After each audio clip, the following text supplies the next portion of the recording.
ಕೇಸರಿ ಬಟ್ಟೆ ತೊಡಿಸಿದ್ದ ಬಿಜೆಪಿ ಸರ್ಕಾರ. ಆ ದಿನಗಳನ್ನ ನೆನಪಿಸಿ ತಿರುಗೇಟು ಕೊಟ್ಟ ಡಿಕೆಶಿ. ರಾಮೋಜಿಗೌಡ ಪರವಾಗಿ ಪದವೀಧರರಲ್ಲಿ ಮತಯಾಚಿಸಿದ್ದ ಡಿಕೆಶಿ.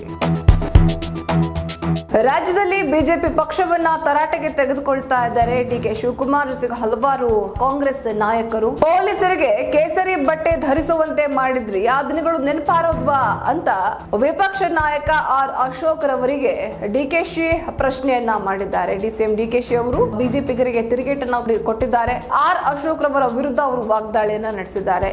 ಯಾವಾಗ ಈ ಒಂದು ಮಾತುಗಳನ್ನ ಹೇಳಿದ್ರು ಅನ್ನೋದಾದ್ರೆ, ರಾಮೋಜಿಗೌಡರ ಪರವಾಗಿ ಮತಯಾಚನೆ ಮಾಡುವಂತಹ ಸಂದರ್ಭದಲ್ಲಿ ಅವರು ಮಾತನಾಡಿದ್ದಾರೆ. ರಾಜ್ಯದಲ್ಲಿ ಬಿಜೆಪಿ ಪಕ್ಷ ಆಡಳಿತದಲ್ಲಿದ್ದ ವೇಳೆ ಪೊಲೀಸರ ಸಮವಸ್ತ್ರ ಕಳಚಿಸಿ ಕೇಸರಿ ಬಟ್ಟೆ ಹಾಕಿಸಿದ್ದನ್ನ ಅಶೋಕ್ ಮರೆತಿರುವಂತಿದೆ ಅಂತ ಡಿಸಿಎಂ ಡಿಕೆ ಶಿವಕುಮಾರ್ ತಿರುಗೇಟನ್ನ ಕೊಟ್ಟಿದ್ದಾರೆ. ವಿರೋಧ ಪಕ್ಷದ ನಾಯಕ ಆರ್ ಅಶೋಕ್ ರವರಿಗೆ ಅವರು ಈ ರೀತಿ ಉತ್ತರವನ್ನ ಕೊಟ್ಟಿದ್ದಾರೆ. ಬೆಂಗಳೂರು ಪದವೀಧರರ ಕ್ಷೇತ್ರದ ಚುನಾವಣೆ ಅಂಗವಾಗಿ ಕಾಂಗ್ರೆಸ್ ಅಭ್ಯರ್ಥಿ ರಾಮೋಜಿಗೌಡರ ಪರವಾಗಿ ಕನಕಪುರ ನಿವಾಸದಲ್ಲಿ ಮತಯಾಚನೆ ಮಾಡಿ ಮಾಧ್ಯಮಗಳ ಜೊತೆಗೆ ಮಾತನಾಡ್ತಾರೆ. ಈ ಸಂದರ್ಭದಲ್ಲಿ ಪೊಲೀಸ್ ಠಾಣೆಗೆ ರಕ್ಷಣೆ ನೀಡುವಂತಹ ಪರಿಸ್ಥಿತಿ ಬಂದೊದಗಿದೆ ಅಂತ ವಿರೋಧ ಪಕ್ಷದ ನಾಯಕ ಆರ್ ಅಶೋಕ್ ರವರ ಹೇಳಿಕೆ ಕುರಿತಂತಹ ಪ್ರಶ್ನೆಗೆ ಅವರು ಪ್ರತಿಕ್ರಿಯೆ ಕೊಟ್ಟಿದ್ದಾರೆ.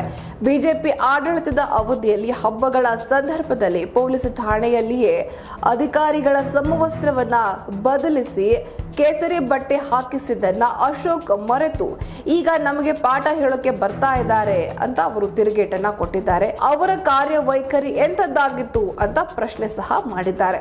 ಇನ್ನು ವಾಲ್ಮೀಕಿ ನಿಗಮದ ಹಣ ದುರುಪಯೋಗ ಹಾಗೂ ಅಧಿಕಾರಿಯ ಆತ್ಮಹತ್ಯೆ ಪ್ರಕರಣದಲ್ಲಿ ಸಚಿವ ನಾಗೇಂದ್ರ ಅವರ ರಾಜೀನಾಮೆಗೆ ಬಿಜೆಪಿ ಪಕ್ಷ ಜೂನ್ 6ನೇ ತಾರೀಕಿನವರೆಗೂ ಗಡುವು ನೀಡಿರುವ ಬಗ್ಗೆ ಪ್ರತಿಕ್ರಿಯಿಸಿದಂತಹ ಡಿಸಿಎಂ, ಅಲ್ಲಿವರೆಗೂ ಯಾಕೆ ಕಾಯಬೇಕು, ಈಗಿನಿಂದಲೇ ಹೋರಾಟ ಮಾಡಿ, ಬೇಡ ಅಂದವರು ಯಾರು ಅಂತ ಉತ್ತರಿಸಿದ್ದಾರೆ.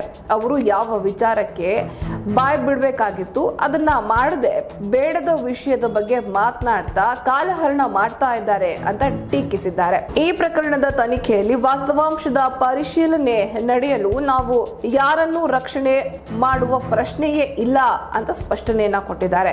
ಈಶ್ವರಪ್ಪ ಪ್ರಕರಣ ಮತ್ತು ಇದು ಎರಡು ಕೂಡ ಒಂದೇ ಅಂತ ಹೇಳಲಾಗದು ಅಂತ ಅವರು ತಿಳಿಸಿದ್ದಾರೆ. ಬೆಂಗಳೂರು ಪದವೀಧರರ ಕ್ಷೇತ್ರದ ಮತದಾರರ ಬಳಿ ನಮ್ಮ ಅಭ್ಯರ್ಥಿ ರಾಮೋಜಿಗೌಡ ಪರ ಪ್ರಚಾರ ಮಾಡಿ ಈ ಚುನಾವಣೆಯಲ್ಲಿ ನಮ್ಮ ನಾಯಕರಿಗೆ ಜವಾಬ್ದಾರಿ ವಹಿಸಲು ಕನಕಪುರಕ್ಕೆ ಬಂದಿದ್ದು, ವಿಧಾನ ಪರಿಷತ್ ಚುನಾವಣೆಯಲ್ಲಿ ಬಿಜೆಪಿ ಹಾಗೂ ದಳದವರು ಮೈತ್ರಿಯಾಗಿದ್ದಾರೆ. ಈ ರೀತಿ ಮೈತ್ರಿಯಿಂದ ಆ ದೇವೇಗೌಡರು ಸ್ಪರ್ಧೆ ಮಾಡಿದ್ದು ಅವರ ದಳದಲ್ಲಿದ್ದವರು ನಂತರ ಬಿಜೆಪಿಗೆ ಹೋದ್ರು.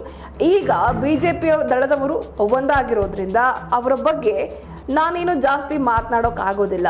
ನಮ್ಮ ಅಭ್ಯರ್ಥಿ ಅವರಿಗಿಂತ ಉತ್ತಮನಾಗಿ ಕೆಲಸ ಮಾಡುವ ವಿಶ್ವಾಸ ನಮಗಿದೆ. ಹೀಗಾಗಿ ಪದವೀಧರ ಮತದಾರರು ನಮ್ಮ ಅಭ್ಯರ್ಥಿಯನ್ನ ಬೆಂಬಲಿಸಬೇಕು ಅಂತ ಅವರು ಮನವಿ ಮಾಡಿಕೊಂಡಿದ್ದಾರೆ.